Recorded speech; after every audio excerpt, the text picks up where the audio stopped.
नमस्कार, बहुत बहुत स्वागत है आपका। हम बात करने जा रहे हैं उन दो दुश्मनों की जिसके बाद अब इजराइल जो है पूरी तरह से अलर्ट हो चुका होगा।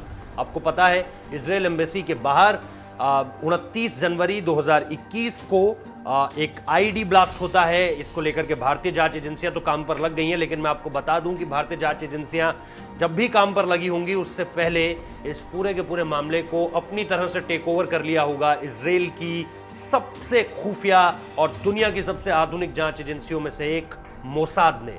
मोसाद दरअसल खास तौर पर जो समर ओलंपिक्स का जिक्र होता है उस वक्त पे जब जर्मनी में उनके खिलाड़ियों को मार दिया जाता है, मौत के घाट उतार दिया जाता है एक टेरर अटैक में, और उसके बाद जिस तरह से मोसाद ऑपरेशन चलाती है और अलग अलग इसमें दशकों लग जाते हैं इस ऑपरेशन में, 10 से ज़्यादा सालों से ज़्यादा का ये ऑपरेशन, और उसके बाद एक एक शख्स को जो इस पूरी की पूरी ब्रूटल किलिंग से जुड़ा हुआ था उसको मोसाद मारती है। ऑपरेशन को नाम दिया जाता है द किलिंग ऑफ रेत।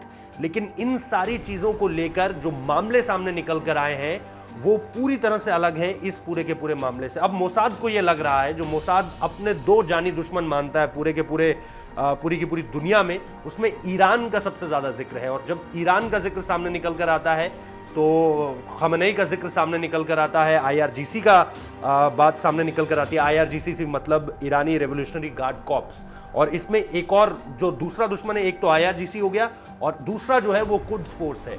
तो इन सारी चीजों के इर्द गिर्द ही अब मोसाद इस पूरी की पूरी जांच को आगे बढ़ाएगी। और खमेनेई के साथ तो यानी आईआरजीसी के साथ तो 1979 से ये पूरा का पूरा मसला सामने निकल कर आता है, जब उन्होंने सत्ता के शीर्ष पर अपनी मौजूदगी दर्ज करवाई, और उसके बाद से लगातार एक टसल है जो कि सामने निकल कर आ रहा है।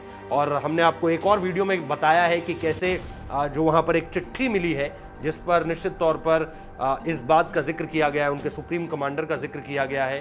और इन सारी बातों के बीच एक बात जो बहुत ज़्यादा दिलचस्प हो जाती है कि अब अगर मोसाद इसको पूरी तरह से टेक ओवर करेगी तो भारत से भी बात हुई होगी, भारत की जो टॉप जांच एजेंसी RNDW उससे भी बातचीत हुई होगी, और क्योंकि IB और NIA यहाँ पर सबसे पहले पहुँचती है तो उनसे भी बात हुई होगी। लेकिन फिलहाल जो दो नाम अब मोसाद के रडार में होंगे वो IRGC और कुद्स फोर्स ही है। बहुत बहुत शुक्रिया इस वीडियो को देखने के लिए।